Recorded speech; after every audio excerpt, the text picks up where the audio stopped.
Bueno, pues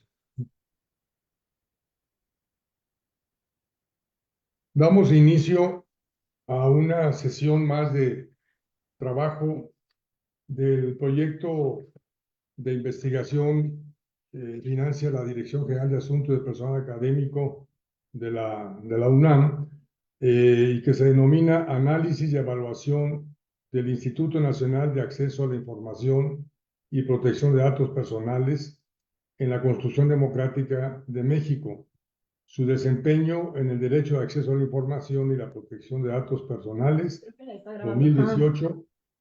2018-2023. ¿Se escucha? Ok. Sí, sí se Muy escucha. bien. Muy bien. La conferencia de hoy en la tarde estará a cargo de un distinguido colega, experto en estos temas de transparencia, rendición de cuentas, gestión pública, que es parte de la línea de trabajo que ha venido desarrollando en los últimos años. Y la conferencia se denomina, primero es de carácter magistral y se denomina Transparencia y Sistema Político Administrativo, una exploración desde Habermas. El doctor Ernesto Velasco, que es nuestro invitado principal en esta tarde, a quien agradecemos su tiempo, su interés y su disposición para colaborar con el proyecto PAPIT que tenemos a nuestro cargo, tiene datos curriculares de los cuales daré lectura en los siguientes términos. Él es licenciado, maestro y doctor en Administración Pública por el Colegio de México, la Universidad de Birmingham y la Universidad Complutense de Madrid. Es especialista en análisis y evaluación de políticas, gobierno abierto, rendición de cuentas y procesos deliberativos. Es además investigador nacional nivel 1, es director general de consultores en gestión pública y social y ha desempeñado también como coordinador de alianzas de la Fundación Novak en México. Todos estos temas, él no solo los imparte en el aula, los trabaja, los estudia y los investiga, sino que tiene diversas publicaciones, todas ellas muy reflexivas, muy interesantes, muy puntuales, que siempre ayudan a esclarecer y a comprender estos temas en un enfoque tanto de manera de conjunto como elementos de detalle y de las partes que le integran. Así pues, saludo al doctor Ernesto Velasco Sánchez. Gracias nuevamente por su disposición a colaborar en esta tarde en el proyecto a nuestro cargo y le cedo el uso a la palabra para que inicie su conferencia. Adelante, Ernesto, por favor. Muchas gracias. Les pido su paciencia porque se fue la luz, ya regresó, pero espero que no se vuelva a ir. Bien, pues buenas tardes, gracias por la invitación. Siempre es un gusto hablar obviamente con el doctor Uvalle, pero también con los colegas del Centro de Estudios de Educación Pública de la Facultad de Ciencias Políticas. Y pues en esta ocasión, eh, les agradezco la oportunidad de hablar sobre eh, algunos esbozos de un trabajo, una reflexión que estoy llevando adelante en estos días, que es tratar de conectar el concepto de gobierno abierto en general, y en particular el tema de transparencia, con el marco eh, filosófico y sociológico desarrollado por Jürgen Habermas eh, desde la década de los 70, pero que ha seguido, digamos, mejorándose a lo largo de las últimas décadas. Y es por eso que esta presentación se llama un esbozo, un ensayo de interpretación a partir de los conceptos de Habermas de la importancia y la relevancia y los límites también de la transparencia en un sistema político moderno, en un sistema político contemporáneo. Y esas son las dos grandes cosas de las que voy a hablar. Hoy dedicaré una buena parte de mi presentación a hablar sobre justamente el marco teórico conceptual que ha desarrollado Jürgen Habermas para tratar de ubicar la transparencia dentro de ese marco conceptual. Y por otra parte, tratar de establecer dentro de ese marco conceptual, pues cuáles son, digamos, las eh, funciones o las características positivas o valiosas que tiene la transparencia en ese marco, y también los límites, digamos, las fronteras de lo que puede la transparencia hacer en el marco, nuevamente, de esta reflexión. Y bueno, rápidamente, para quien no conozca a Jürgen Habermas, que es un filósofo, lingüista, sociólogo, teórico político, filósofo de las ciencias, etcétera. Es un personaje que ha eh, experimentado con muy diversas formas de reflexión social y que es uno de los exponentes más importantes de la escuela crítica de Frankfurt, y su contribución particular ha sido tratar de conciliar, tratar de integrar dentro de un mismo marco de análisis social los aportes tanto de la teoría marxista, del materialismo histórico, como los aportes de la sociología interpretativa de Max Weber, como los aportes de la teoría de sistemas de Niklas Luhmann. De Max Weber es importante para entender la propuesta de Habermas, entender un poco su visión de en qué consistía el proceso de modernización. Y para Max Weber el proceso de modernización es una situación, no es una época, ¿no?, ni un periodo histórico, sino más bien un proceso que se va desplegando a lo largo de la historia y que puede tener orígenes incluso muy antiguos, pero que se va acelerando a partir del siglo XVII y que es el resultado de la racionalización de las relaciones sociales. Primero del conocimiento, a partir del avance y el desarrollo de las ciencias, de las disciplinas científicas modernas, de las tecnologías también de la primera, segunda, tercera revolución industrial, y todo este proceso que va socavando las formas tradicionales de articulación social, eh, y las va sustituyendo por las estructuras de la racionalidad eh, del derecho, de la racionalidad administrativa y de la racionalidad científico-técnica en la forma en que operan las sociedades. Y a esto en general, Weber le llama un proceso de desencantamiento del mundo, ¿no?, donde la forma en que las personas se relacionan con la naturaleza, pero también entre ellas, va a estar determinada ya no tanto por las creencias, las tradiciones, apelar a fuerzas divinas, sino a el pensamiento racional, al método científico, a los logros de la técnica, etcétera. Y es importante entender que en Weber hay dos conceptos, que es, ¿no?, dos subconceptos que tienen que ver con la racionalidad, que es esta idea de que la racionalidad implica que las acciones están orientadas, que tienen una consistencia, una conexión, ¿no?, entre lo que se hace y lo que se quiere alcanzar.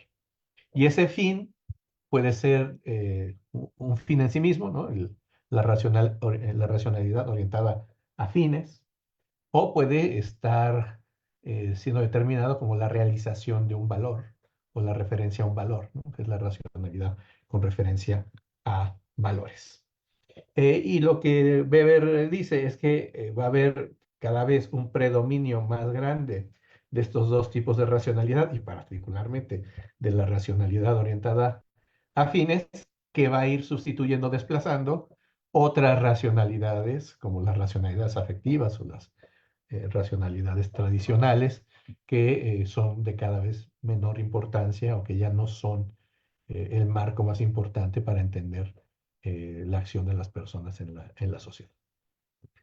Entonces, este proceso también genera una nueva forma de dominio, ¿no?, un nuevo modelo de Sí. dominación en donde el modelo, digamos, con el que se tiene afinidad electiva entre este proceso de racionalización y las estructuras de dominación en la sociedad, pues es el tipo de dominación legal racional.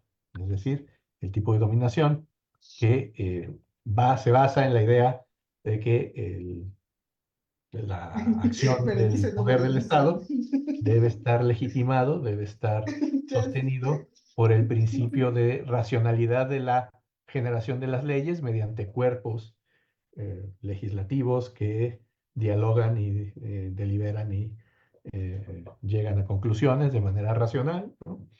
Que generan leyes de carácter universal y no específico, ¿no? Donde todas las personas son iguales ante la ley, etcétera.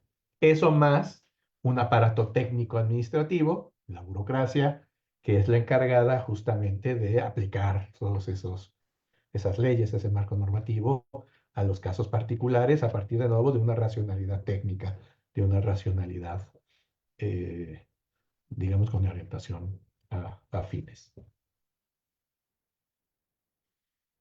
Y es aquí donde Habermas entonces, digamos, retoma estas ideas de Max Weber, las hace suyas, las reinterpreta y señala que pues vamos a tener tres tipos de racionalidades en las sociedades modernas contemporáneas, eh, en donde podemos distinguir aquellas acciones que están orientadas al éxito o a los resultados, ¿no? A generar o materializar ciertos estados en el mundo, ¿no?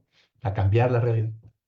Y por otro lado, aquellas acciones que están orientadas a incrementar el entendimiento mutuo o lograr el acuerdo entre distintos puntos de vista, ¿no? Y que estas acciones van a estar orientadas a tratar de incidir o de persuadir a otras personas, de influir en las decisiones de otros, que serían situaciones de acción de carácter social, o son acciones que no tienen o que no tratan de influir sobre el comportamiento de otros. Entonces, con estas dos variables, pues se genera un cuadrito con tres alternativas, porque él dice que esta alternativa no tiene sentido y no es posible, en donde, bueno, aquellas acciones orientadas al éxito y que no tratan de influir la racionalidad de los otros, pues son acciones de carácter instrumental. Cuando yo voy a comprar en el mercado, pues quiero satisfacer mi hambre y voy y me como una hamburguesa. No quiero convencer a nadie más, ¿no? De que comer hamburguesas es bueno o malo, es simplemente yo quiero satisfacer mi hambre y por lo tanto quiero eh, eh, comer algo y así lograr mi fin. Tenemos acciones que, si bien tratan de influir en el comportamiento de los demás, están orientadas al éxito y a los resultados, y a eso le llama él una acción estratégica, ¿no? En donde, como la teoría de juegos, pues yo decido qué hacer considerando la reacción que va a haber de los distintos actores, es decir, cómo van a actuar los demás actores.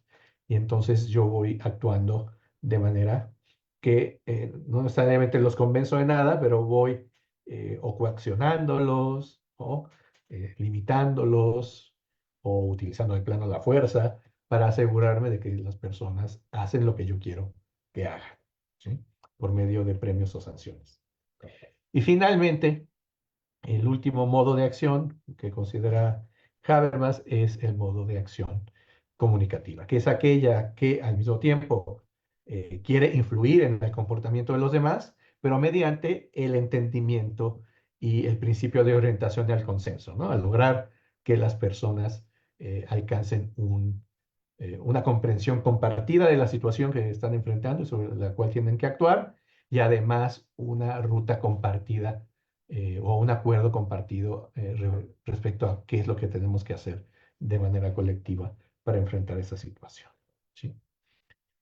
Entonces, acción instrumental, acción estratégica y acción comunicativa. Y la acción comunicativa es, para Habermas, un elemento fundamental de orden en las sociedades. Y ahora voy a explicar un poco por qué. Retomando el análisis y el marco de Talcott Parsons sobre el funcionamiento de las sociedades, él dice o concuerda que la economía, por un lado, y el Estado constituyen cada uno un sistema que tiene una lógica particular de funcionamiento y que son sistemas que tienen como finalidad lograr ciertas formas de coordinación social. O sea, tanto el mercado como la economía de mercado o el Estado, el sistema político administrativo, tienen como finalidad última resolver ciertos problemas de control social, de orientación y de coordinación social. Y cada uno de estos sistemas lo hace mediante una serie de instrumentos particulares. En el caso del mercado, por medio del dinero, ¿no? Del intercambio de dinero. Y por el lado del Estado, esto se logra a partir del ejercicio del poder, ¿no? Del mandato y de la coerción. ¿Sí?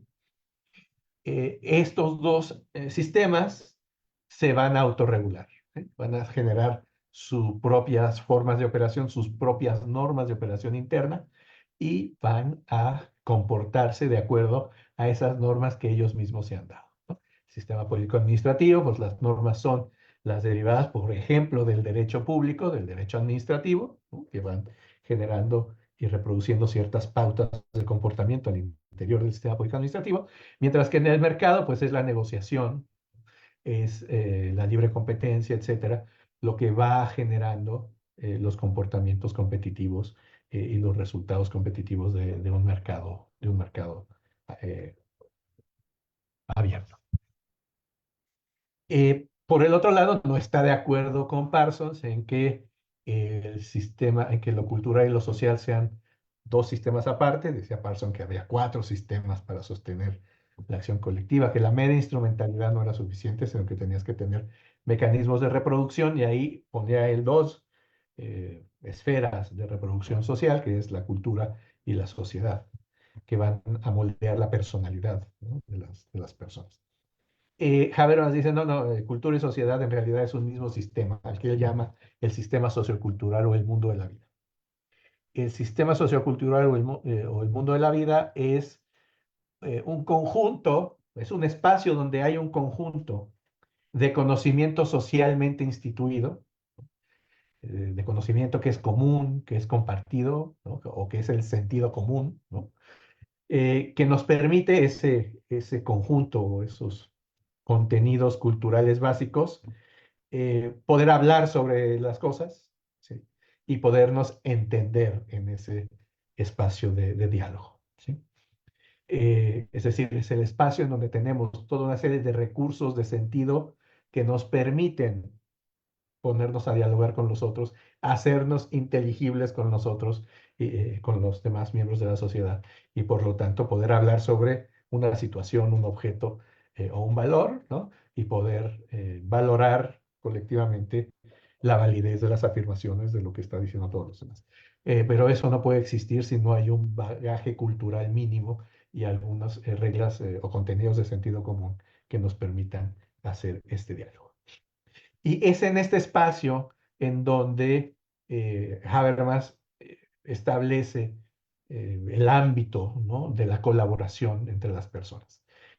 Porque dice que si bien la economía y el Estado generan coordinación social y logran superar problemas de acción colectiva, no se puede ni con dinero ni con poder a nadie a sentir solidaridad o un sentido de obligación hacia los demás, ¿no?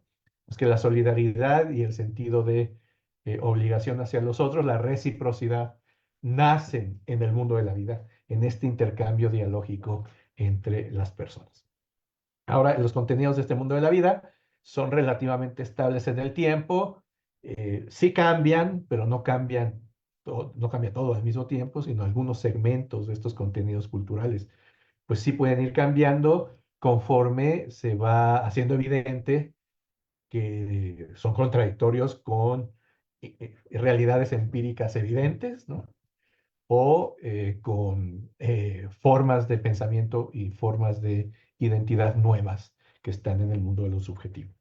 Entonces, sí, digamos, el mundo de la vida o este horizonte cultural compartido no es completamente estático, ¿no? Sí puede evolucionar, sí va cambiando, pero tiene cierta estabilidad, tiene ciertos parámetros que son durables en el tiempo. Y finalmente una acotación, porque finalmente Habermas tiene una beta materialista, dice, y el mundo de la vida no son solo ideas abstractas, sino que también recoge prácticas y actividades significativas para las personas, que les ayudan también a solucionar los problemas de la vida cotidiana. ¿Sí? Bien. La tesis fundamental de Habermas es que en las sociedades contemporáneas tenemos una tendencia a la crisis, ¿no? Esto lo saca de los postulados marxistas, de la tendencia a la crisis de los sistemas capitalistas. Y él dice, para lograr un equilibrio en esta tensión a la crisis que viene del sistema económico, ¿no? Que tiende a tener ciclos de crisis, ¿no? Ciclos de inestabilidad económica o de fracaso económico. El sistema político administrativo ha aumentado su ámbito de intervención en la sociedad, ¿no? O se ha reforzado el ámbito de control y coordinación político-administrativa en la sociedad por medio fundamentalmente del estado de bienestar, ¿sí? Para lograr este equilibrio entre pues la necesidad de crecimiento económico, la necesidad de mantener un mercado que genere satisfactores económicos, con la necesidad de mantener la legitimidad del sistema económico y también del sistema político administrativo, y esa legitimidad viene del mundo de la vida, del sistema sociocultural. ¿Por qué? Porque es en el sistema sociocultural donde se logra y las acciones que ocurren en la economía o las acciones que ocurren en el sistema político administrativo son legítimas, están apegadas a los valores, a los principios, a los principios de validez o a los criterios de validez que predominan en el mundo de las ideas. Entonces, gracias a la acción del Estado se mantiene este equilibrio, ¿no? Entre la necesidad de mantener la lealtad de grandes sectores de la población, la necesidad de mantener un mercado con espacio para ser libre, ¿no? No un mercado controlado completamente, sino un mercado que puede actuar como tal, que eso genera recaudación fiscal y eso permite, por otro lado, dar beneficios sociales al sistema sociocultural. Entonces, este es un sistema que ha logrado precariamente un equilibrio.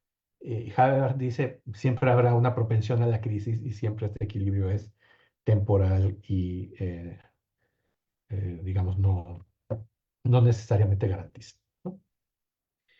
Si entendemos entonces esto y entendemos que estas tres esferas empiezan a tener ámbitos de autonomía y ámbitos de autorregulación, pasamos entonces a la siguiente idea de Habermas, que es tanto la generación de estos espacios de autonomía en la economía y en el Estado, como el propio proceso de modernización como tal, lo que hacen, lo que tienen como objetivo es facilitarle a las personas, ¿no? Resolver sus problemas y resolver los conflictos sociales, ¿sí? O sea, el proceso de modernización ha sido un proceso por medio del cual las personas y la sociedad en general están desarrollando más y mejores formas para resolver los problemas y los conflictos sociales. Es por eso que Habermas dice el proceso de modernización es, en primer lugar, un proceso inacabado, ¿sí? Y un proceso continuo de aprendizaje social, pero que es un proceso de aprendizaje que tiene tensiones internas, que no es suave, ni siquiera es lineal, sino que está tironeado, tiene tendencias a la conflictividad, a la tensión y en algunos casos al conflicto. Y la tensión fundamental aquí es que si bien la modernidad ha dado un enorme impulso al conocimiento especializado, a la ciencia, a la técnica, este proceso de autonomización de los sistemas, idea que saca de Niklas Luhmann, también ha generado problemas en el ámbito del sistema sociocultural. Y lo que dice es que el reto fundamental de la modernidad es cómo modernizarnos sin pervertir, sin tecnocratizar o sin convertir todo en consumo o en mercado el sistema sociocultural o el mundo de la vida. Es decir, cómo logramos preservar el mundo de la vida sin que los otros dos sistemas lo colonicen. Y aquí me voy a ir 2 pasos atrás para entender cómo funciona el mundo de la vida y sobre todo cómo funciona la arena pública que ocurre en el nivel del mundo de vida. Para Habermas, la arena pública se caracteriza por ser un espacio social donde los conflictos, los problemas, los enfrentamientos se canalizan para que tengan una solución sin que la sangre llegue al río, ¿no? Y poder tomar decisiones acerca de qué hacer como conjunto social, qué vamos a hacer como colectividad, cómo logramos actuar de manera cooperativa entre todos. ¿Sí? Entonces, el espacio de la arena pública es justamente el lugar donde diferentes ideas sobre lo que está ocurriendo y lo que debemos hacer se expresan y se debaten, se comunican para alimentar la toma de decisiones, para iluminar la toma de decisiones y las políticas públicas, ¿no? Y en este lugar, en este mundo de la esfera pública, que pertenece al mundo de la vida, el elemento fundamental, el mecanismo de coordinación fundamental, es el discurso, la palabra, o lo que él llama speech. Eh, el speech, el dialogar, el hablar con los demás, puede ser eficaz siempre y cuando se parta, ¿no? De que hay buena fe respecto de lo que están hablando los demás. Es decir, se basa en la expectativa de que lo que uno va a comunicar va a ser considerado y va a ser procesado de manera deliberativa, se le va a dar un justo valor y al mismo tiempo la expectativa de los demás de que yo también voy a estar abierto a los demás puntos de vista y voy a tratar a los demás puntos de vista también como válidos. ¿Sí? Entonces es gracias a la acción comunicativa y al discurso, ¿no?, que es posible la acción colectiva no coercitiva y no mercadizada, ¿no?, sino la acción colectiva pura, y es esta acción colectiva pura la que mantiene a la sociedad integrada. Y aquí hay un tema parsoniano, ¿no? Si todo el mundo simplemente es dejado a perseguir su interés individual, pues lo único que va a resultar es un estado de naturaleza, como el que describía Hobbes, en donde cada quien ve por su interés y está en una situación de guerra permanente contra los demás, ¿no? Y que por lo tanto va a ser una situación donde pues la vida es breve, ¿no? Precaria y breve, como decía Hobbes. ¿Sí? Por eso las sociedades contemporáneas, la forma de integración social es preservando este ámbito de acción comunicativa que es el mundo de la vida.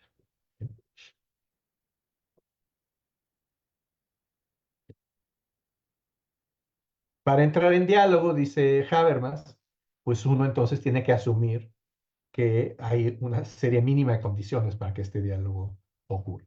Y estos son supuestos de entrada. Bueno, muchas veces se malinterpreta esta situación ideal de diálogo como ciertos requisitos que deben cumplirse en la realidad para que el diálogo pueda ocurrir.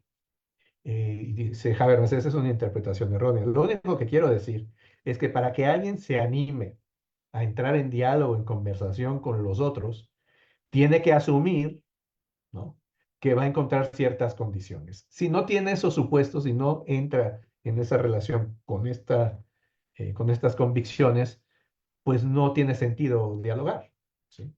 Entonces, para poder dialogar, yo tengo que asumir de mi parte que yo voy a estar abierto a los otros, y a lo otro y a los otros, ¿sí? Segundo, que voy a considerar a los demás en términos kantianos como sujetos y no como objetos de mi acción, ¿no?, como personas, individuos íntegros que son valiosos en sí mismos y que no los puedo usar como medios para lograr mis fines, sino que son fines en sí mismos, ¿no?, las personas.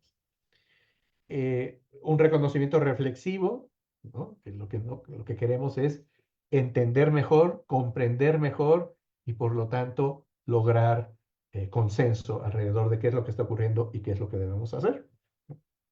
Y eso implica que en esta conversación vamos a intercambiar speech, ¿no?, discursos que son verídicos, que no son mentiras, ¿sí? O sea, partimos de la buena fe y de la idea de que lo que me van a decir no son puras mentiras, ¿sí? Si yo no creo que la situación que voy a enfrentar se caracteriza por todo esto, pues yo no voy a dialogar. No tiene ningún sentido entrar en ese proceso de diálogo, y por lo tanto no se activaría este proceso. Mejor me voy al mercado, eh, mejor pido poder, ¿no? Para obligar a las personas a hacer lo que quiero, o consigo dinero y me resuelvo mi problema por la vía del mercado, ¿sí? Entonces, la esfera pública solo funciona con esto que llama Habermas la orientación al consenso.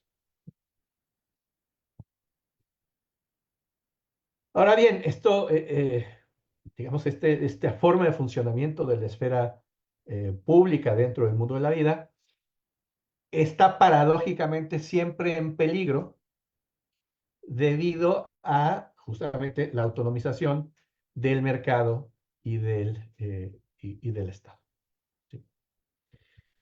Eh, pero por otro lado, también está el problema de eh, eh, la enorme paradoja, ¿no? De que necesitamos los mecanismos del mercado y del Estado para resolver muchos problemas, ¿no? Entonces, el problema fundamental que refiere Habermas es el problema de la colonización del mundo de la vida por las racionalidades del dinero y del poder, ¿sí? Necesitamos mercados porque alivian ciertos problemas mediante, por ejemplo, la asignación más o menos eficiente de ciertos recursos.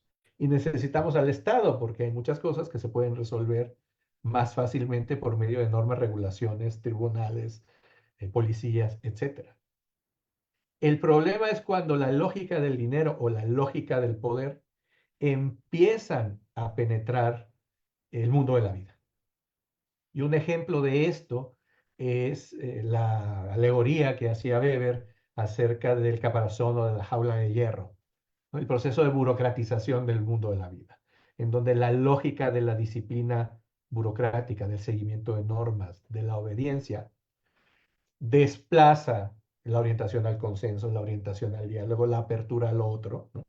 Y nos va generando pues esta sensación de estar atrapados, de estar físicamente encarcelados, pero de estar atrapados por la burocracia y por la deshumanización de las relaciones sociales, ¿sí?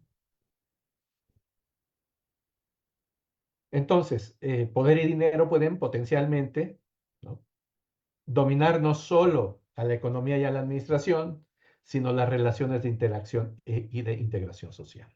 En el caso del mercado, pues serían las sociedades de consumo, ¿no?, donde tú vales según tu capacidad de consumir.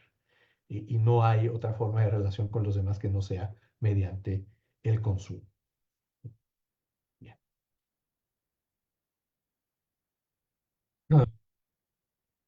Bien, estoy yo. Ahora, un segundo problema es cuando esto ocurre a la inversa. Cuando los sistemas económico o político-administrativo son sometidos a presiones desde el mundo de la vida, ¿no?, desde el poder generado comunicativamente, a introducir formas de diálogo y de deliberación constante, ¿sí?, o formas de rendición de cuentas permanente que impiden el buen funcionamiento tanto del mercado y particularmente del sistema político-administrativo, ¿sí? Pues que hay también como una reacción natural del mundo de la vida frente a la autonomía del mercado y del sistema político administrativo a someter a estos dos sistemas a la lógica de la negociación continua, de la discusión permanente que caracteriza justamente a la esfera pública y al ámbito del mundo de la vida. El problema es que esto, por un lado, puede erosionar la eficacia de los mecanismos de coordinación, dinero y poder, ¿no?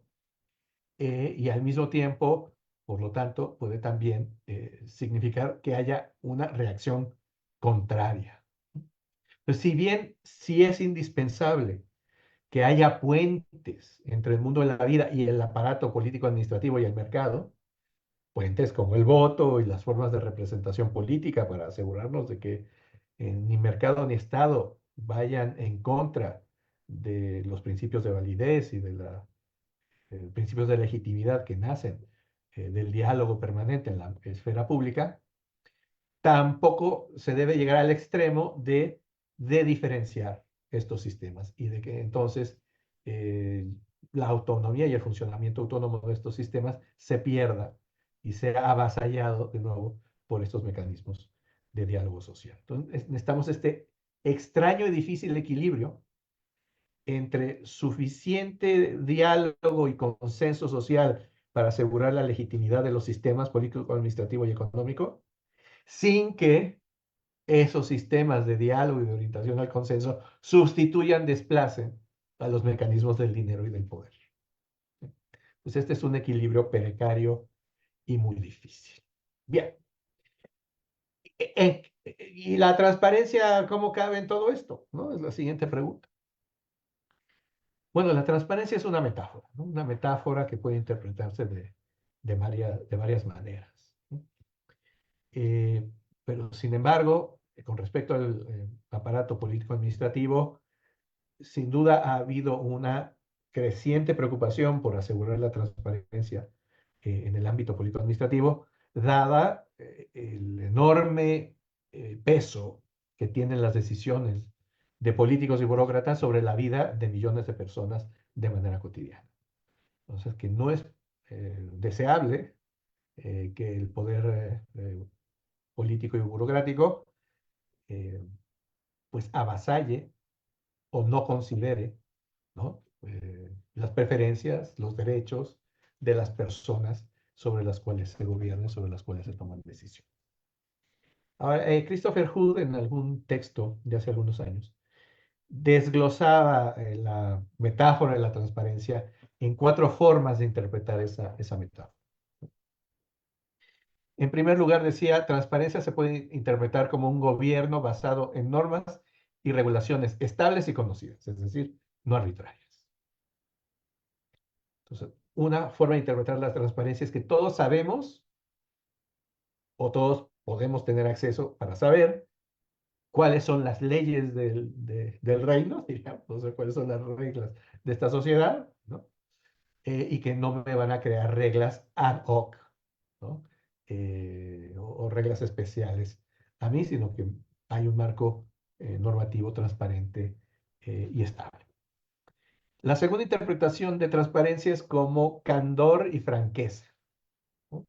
En donde los asuntos públicos se discuten a la luz del día y a partir de puntos de vista que están basados al menos en lo que las personas creen sinceramente que es verdad, ¿sí? Es decir, un espacio o la transparencia garantiza que la discusión pública ocurre a la vista de todos y por medio de argumentos que también son públicos y verificables. La tercera forma de entender transparencia es, digamos, quizás la más común, es la de derecho de acceso a información, ¿no? Es la idea de que las personas tienen derecho a conocer la información que genera o que está en manos del sector público, de las instituciones del sector público. Y para eso se han generado una serie de leyes de transparencia. Digamos, la primera, la famosa ley sueca de 1766, pero crecientemente en otros países, particularmente desde la década de los 90. Y finalmente, otra forma de interpretar transparencia, que Husserl llama transparencia como transparencia social, se refiere a la capacidad de la ciencia para iluminar espacios o asuntos sociales donde ocurren desdichas, injusticias o cuestiones negativas, ¿no? Y que queremos revertir, ¿no? Queremos problematizarlas primero, hacerlas evidentes para que ellas puedan ser después solucionadas o procesadas justamente por el sistema político administrativo. Bien. Entendiendo estas 4 metáforas, ¿cuál sería el papel de la transparencia, de estas distintas formas de entender la transparencia, en el papel del proceso de modernización, ¿sí? Dentro del proceso de modernización? La transparencia, entendido como gobierno de reglas, en realidad lo que refuerza es la autonomía del funcionamiento de la esfera político-administrativa. porque refuerza la lógica de actuación del Estado de Derecho a partir de normas generales que se aplican a casos particulares y que son normas de conocimiento público. Entonces, la transparencia entendida como gobierno mediante reglas, lo que hace es reforzar la autonomía del sistema político administrativo, ¿sí? Particularmente del sistema burocrático. La transparencia como candor y franqueza, esto va a fortalecer el mundo de la vida y el espacio público, porque materializa una de las condiciones básicas del diálogo social, que es justamente la idea de veracidad del discurso. O sea, no podemos tener una conversación pública que sea funcional, que sea sostenible y que lleve a consensos si no tenemos mínimos estándares de transparencia que nos permitan tener certeza de que la información con la cual estamos tomando decisiones o que estamos discutiendo, pues está basada en evidencia, está basada en información verídica, de fuentes confiables y robustas, ¿no? Entonces, la transparencia entendida como candor y franqueza lo que hace es reforzar el espacio de diálogo de la arena pública y por lo tanto reforzar el mundo de la vida. Transparencia como derecho a la información también fortalece al mundo de la vida porque es uno de estos puentes que permite asegurar que el sistema político administrativo no está totalmente desconectado del mundo de la vida, que si bien son esferas con autonomía de funcionamiento, no son esferas divorciadas. Es una forma de abrir ventanas que permiten al mundo de la vida, a la esfera pública, ver hacia adentro del aparato político-administrativo, ¿no? Y generar insumos para que nuestra discusión, ¿no? Pueda ser posible alrededor de cómo está funcionando ese aparato político-administrativo. Es decir, es una forma de mantener un puente, de abrir una ventana y de garantizar mecanismos de rendición de cuentas por medio de los cuales lo que ocurre dentro del sistema político-administrativo es posible de ser discutido y procesado en el ámbito de la arena pública y del mundo de la vida.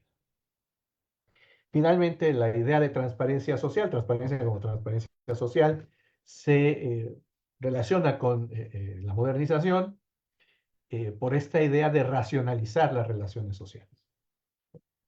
Es gracias a que podemos tener acceso a la información acerca de los impactos de los programas públicos, por ejemplo, o de la adecuada focalización de las acciones sociales, o poder detectar posibles sesgos discriminatorios en la forma en que actúan las instituciones públicas, que es posible mediante la investigación científica, la investigación de los think tanks, la investigación de las organizaciones de la sociedad civil o de los centros de investigación, es posible revelar problemas y por lo tanto tratar de encontrar soluciones basadas en la racionalidad a esos problemas, ¿sí? En suma, en un primer momento, yo les diría que la transparencia juega al menos dos papeles. Uno, refuerza la autonomía del sistema político-administrativo cuando lo entendemos como gobierno de reglas, porque refuerza la lógica de funcionamiento de la burocracia fundamentalmente, que opera a partir de la aplicación de normas generales a casos particulares, ¿sí? Reforzamos por ese lado la autonomía del sistema público administrativo. Reforzamos también la autonomía del mercado, porque al ser reglas transparentes las que se van a aplicar sobre los agentes económicos, pues también eso refuerza la forma de operación del mercado, al establecer con claridad los límites de la regulación, ¿no? ¿Hasta dónde va a haber regulación económica? Por otro lado, la transparencia también puede reforzar el espacio público y, por lo tanto, al mundo de la vida o el sistema sociocultural por medio de asegurar condiciones de diálogo verdadero, establecer ventanas y puentes para poder generar rendición de cuentas del sistema político-administrativo y crecientemente también del sistema económico, ¿no? Porque cada vez estamos hablando también de transparencia del sector económico en cuestiones como generación eh, de contaminantes o tener registros de beneficiarios, perdón, reales, ¿sí? Bueno, entonces estamos abriendo ventanas y puentes que permiten la rendición de cuentas del sistema político administrativo y también del sistema económico eh, en la esfera pública, en la esfera del mundo laboral. Y finalmente la transparencia social que nos permite, mediante la investigación científica, encontrar, relevar y fomentar acción de los problemas que vamos a encontrar. Ahora, ¿qué pasa cuando las cosas pasan al revés? Como decía, muchas veces el sistema cultural trata de imponer su lógica a las esferas político-administrativas y económicas, lo cual también genera disrupción de esas esferas, ¿sí?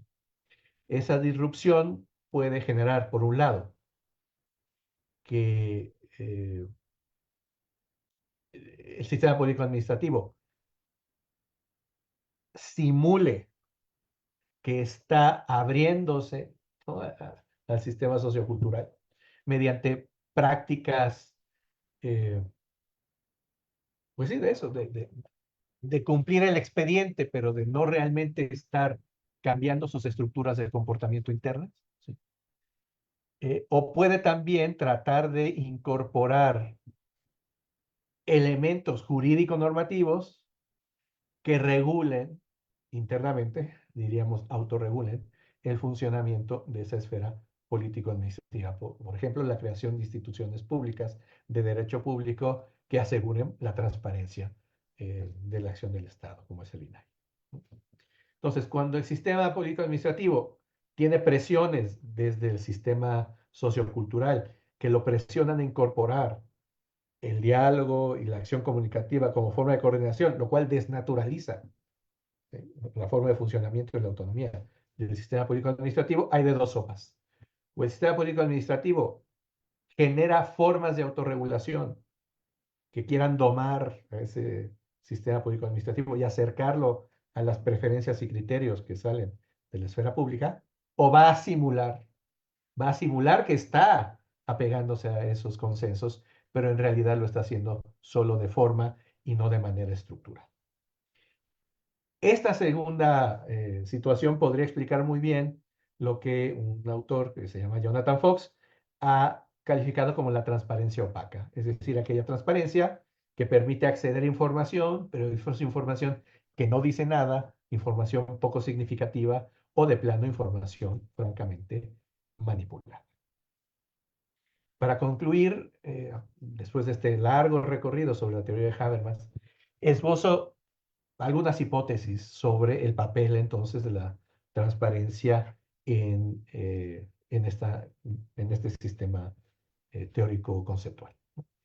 La transparencia es un dispositivo simbólico y normativo que pretende mantener conectados al sistema político, administrativo y al económico con el ámbito de la acción comunicativa, es decir, con el mundo de la vida, del cual depende la legitimidad de los otros dos sistemas. Es decir, es un puente que permite la comunicación y cerrar las brechas entre las expectativas de la arena pública y lo que está pasando en el sistema público administrativo. Es también un medio de defensa que trata de evitar la colonización del mundo de la vida por la racionalidad de la política, ¿eh? Por la burocratización es en contra de la burocratización de la vida, mediante el establecer mecanismos de información y rendición de cuentas de la acción estatal. Sin embargo, la transparencia total no es posible ni es deseable. No es posible porque genera reacciones contrarias de simulación y mecanismos de defensa frente a la de-diferenciación. Y dos, no es deseable porque implica aumentar los costos y generar expectativas imposibles de cumplir y por lo tanto reduce la eficacia de los mecanismos de coordinación del sistema que son el poder y el dinero. Sistemas que tienen un papel importante en las sociedades complejas. Entonces, la transparencia es un principio importante para mantener el equilibrio entre el sistema y el mundo de la vida, pero no puede haber transparencia total, no es posible, en la práctica, ni necesariamente es deseable tampoco, porque eso generaría también un desequilibrio entre estos sistemas. Y ahí lo dejaría y estoy abierto a sus preguntas o comentarios. Bueno, Ernesto, pues creo que ha sido una conferencia, voy a decirlo, con un enfoque atractivo por la innovación, al conectar las ideas que la refieren como un campo de estudio, de referencia, como política pública, con un pensamiento muy sólido y muy elaborado como el de Habermas. Y creo que nos das elementos muy importantes para comprenderla en estos dos conceptos que estuviste por allí mencionando de manera muy puntual, sistema de la vida y mundo de la vida. Creo que ahí nos das elementos, digamos, como de reflexión para entender también el lugar que ocupan los sistemas político-administrativos en todo este engranaje y también la parte de la transparencia. Creo que hay un material muy enriquecedor, muy interesante, y yo le preguntaría a quienes están conectados si quieren hacer alguna pregunta, alguna duda. Aprovechemos el conocimiento y la buena disposición de nuestro expositor y ustedes tienen la palabra. A ver quién se anima a hacerle alguna primera pregunta a Ernesto. A ver los que están conectadas y conectados, por favor. A ver, Shannon, adelante. Sí, gracias. Buenas tardes, antes que nada. Bueno, realmente yo quería hacer un comentario de que, como ya lo menciona el doctor, realmente sí se comprende que están estas dos vertientes, ¿no? Del sistema de la vida y el mundo de la vida, y vemos que ya tiene más allá de ser solamente teoría, va más allá, y entonces a uno como futuro administrador público, pues se nos abre a estas nuevas formas de entender lo que realmente debería de ser un buen sistema político-administrativo, como ya mencionaba usted. Y aquí va mi pregunta. En el momento en el que se da como que desaparición o como que se quiera quitar estas instituciones, ya sea como el INAI, ¿qué es lo que pasaría? ¿Cuál sería la forma en que se llevaría a cabo como usted mencionaba, como que este puente entre el sistema de la vida y el mundo de la vida? ¿Qué es lo que debería de hacer uno como administrador público si realmente se le limita a que se descontinúe con esta institución? Miren, solo aclarar que es mundo de la vida y sistema político-administrativo y sistema económico, ¿no? Son los tres piezas de esto, es mundo de la vida o arena pública, si es más fácil entenderlo así, y el sistema político-administrativo y el sistema económico del mercado. Eh, Como yo dije, en mi interpretación, de la interpretación de Habermas, el INAI es una forma de autorregulación del sistema político-administrativo que permite conectar las preocupaciones de la arena pública con el funcionamiento del sistema político-administrativo al permitir abrir una ventana que comunica a la arena pública, a la esfera pública o el mundo de la vida con lo que está ocurriendo dentro de las estructuras administrativas, de las estructuras políticas del Estado. Si tú lo quitas, hay de dos sopas. O uno, vas a cortar cualquier forma de comunicación entre el mundo de la vida y lo que está ocurriendo dentro del sistema político administrativo, lo cual va a reforzar la autonomía del sistema político administrativo, pero también lo va a hacer menos eh, abierto a la rendición de cuentas, porque no va a haber forma de saber qué es lo que está sucediendo dentro, ¿no? Esta es una opción. Refuerzas la autonomía del sistema político administrativo, lo cierras a la mirada desde fuera, ¿sí? O la otra tendencia sería a sustituir al INAI con un mecanismo de transparencia permanente, en donde todas y cada una de las acciones y decisiones que va tomando el sistema político administrativo sean publicadas, generalizadas en tiempo real de manera que puedan ser debatidas minuciosamente paso a paso. ¿Sí?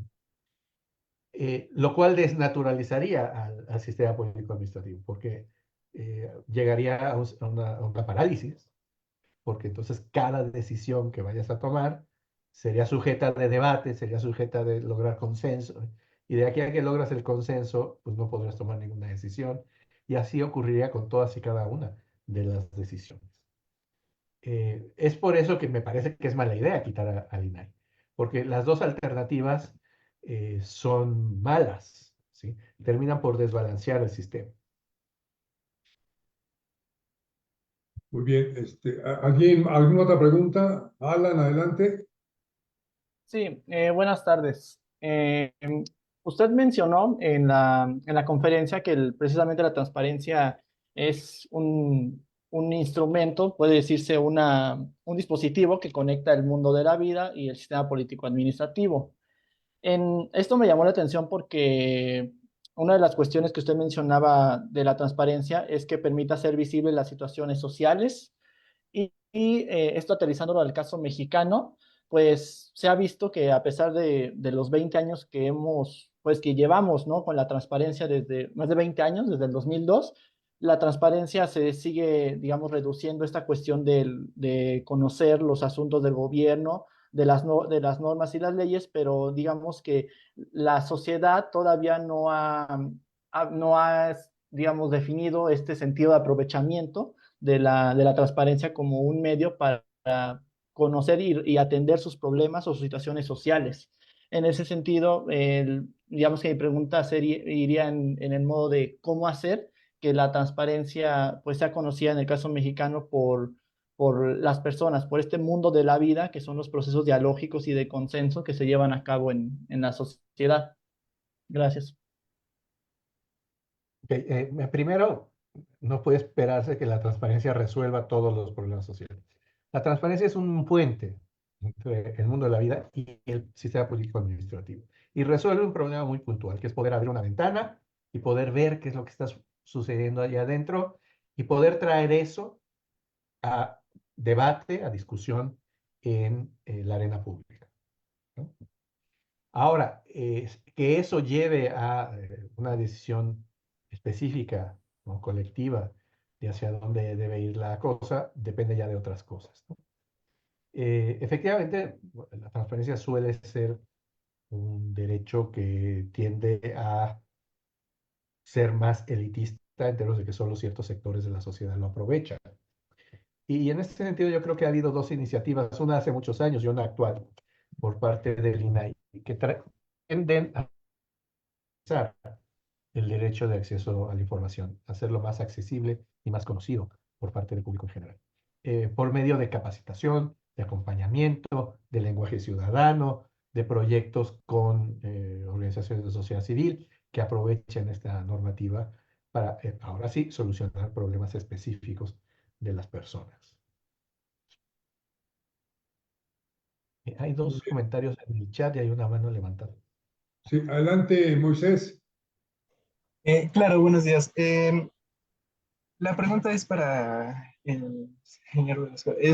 ¿Usted entendería el mundo de la vida sin esta intervención tan característica de estos dos espacios, que sería la economía y el Estado, algo utópico? Esto en el entendido de que, bueno, el mundo de la vida es constante o si no permanente negociación, pero la negociación también implica de cierta manera imponer, sobre todo es una situación de poder, para así defender o garantizar la supervivencia de tus intereses personales o los intereses propios en caso de una organización. Entonces, ¿sería un espacio utópico el mundo de la vida? No, son dos mecanismos de coordinación distintos.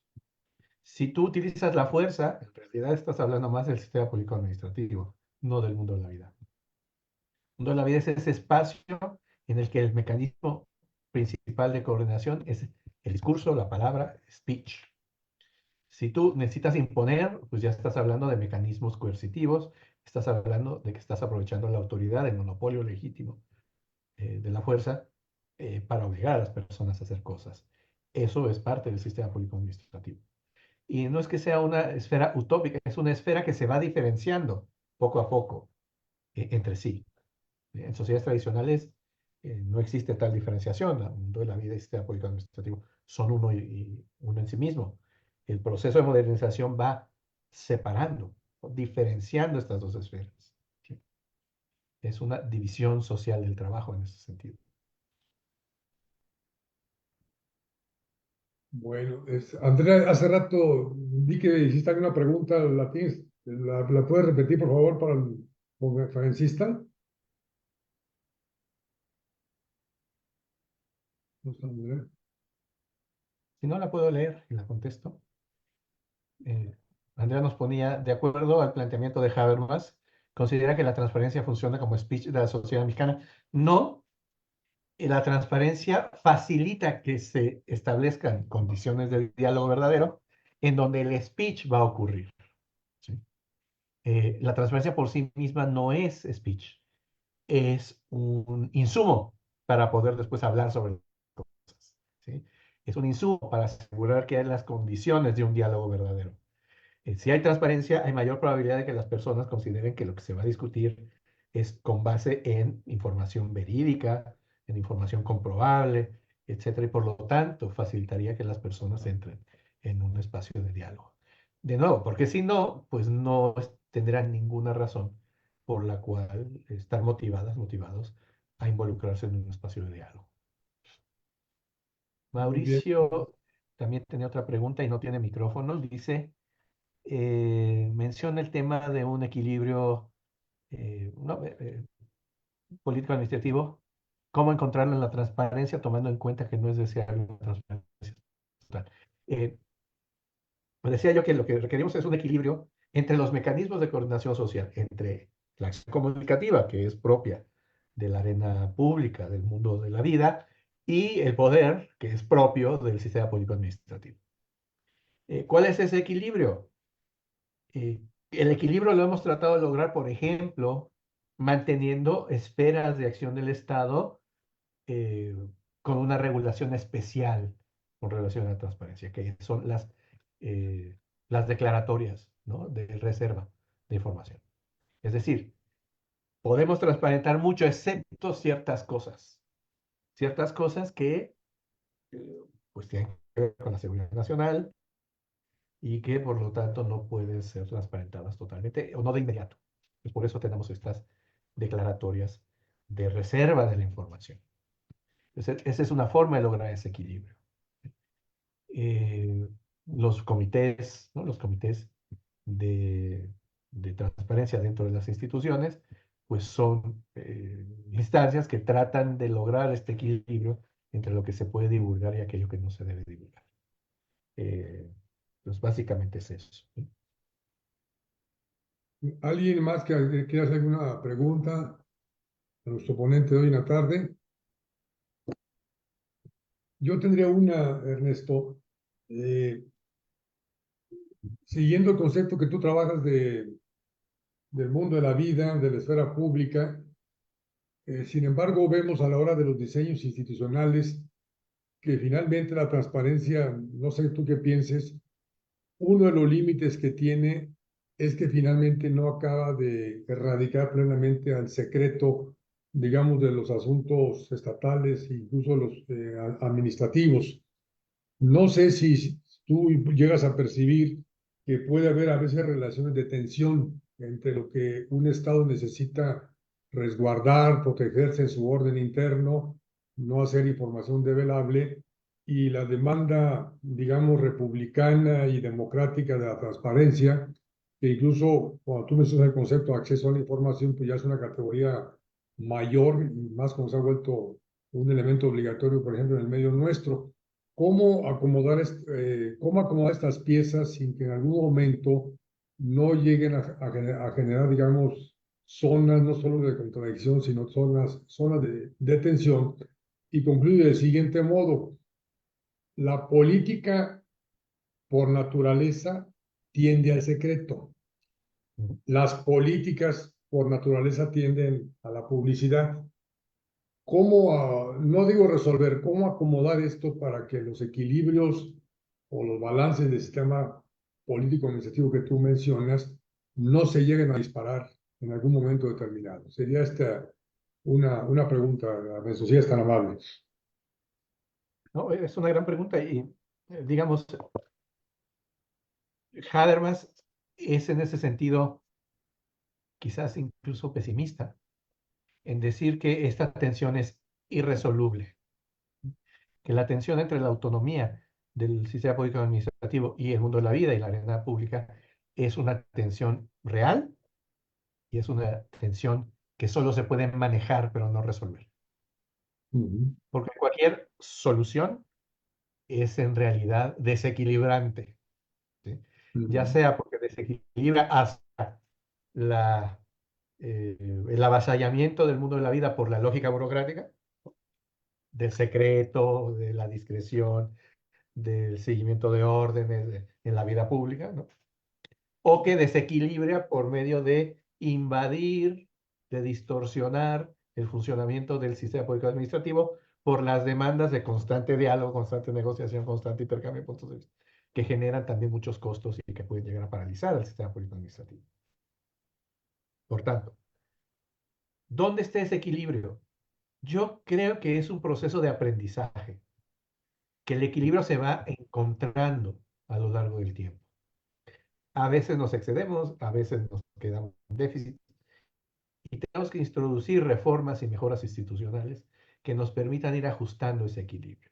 Por ejemplo, creo que en la actualidad se está abusando de la reserva por razones de seguridad nacional, ujú. que cosas que deberían ser públicas razonablemente, ¿no?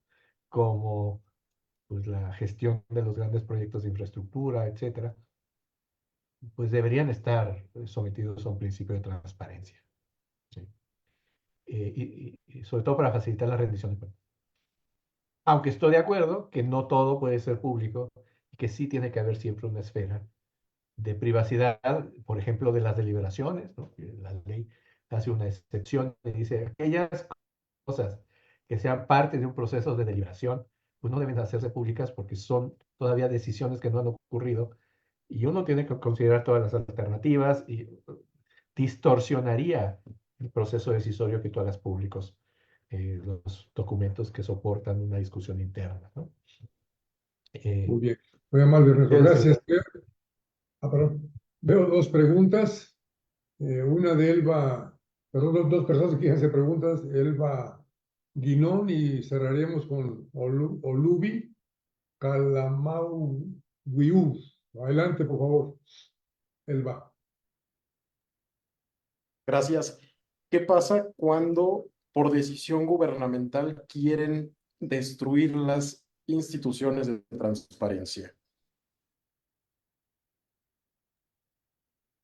Si esto ya la habían hecho esta pregunta y dije eso puede generar dos reacciones.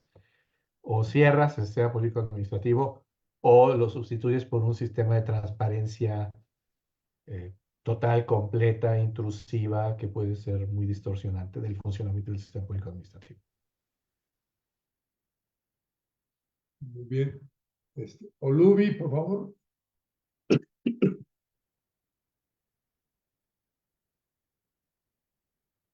¿Sí está conectado Olubi?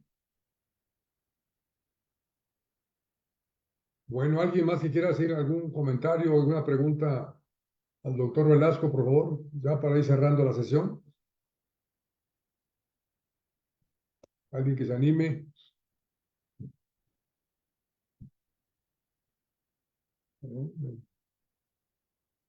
Bueno, pues de no ser así, pues muchas gracias por tu tiempo y tu muy clara y ordenada y articulada exposición de las ideas a través de la conferencia. Ernesto, nos das aquí un material muy interesante para pues ver con nuevo enfoque, nuevos planteamientos, digamos, lo que es la transparencia, que por lo que tú expones de una manera muy clara y que creo que así nos dejas la impresión es que nunca se trata de un proceso lineal, que es como luego a veces se entiende como solamente de solicitud. ¿Perdón?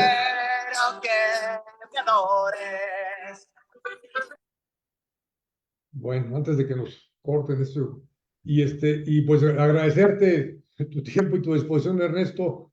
Gracias a todos y todos que se conectaron y Nos vemos aquí en la próxima sesión. Un abrazo, Ernesto. Gracias. Un gusto. Muchas gracias por la oportunidad. Hasta luego. Hasta luego. Buenas tardes. Adiós. Na, na, na, na.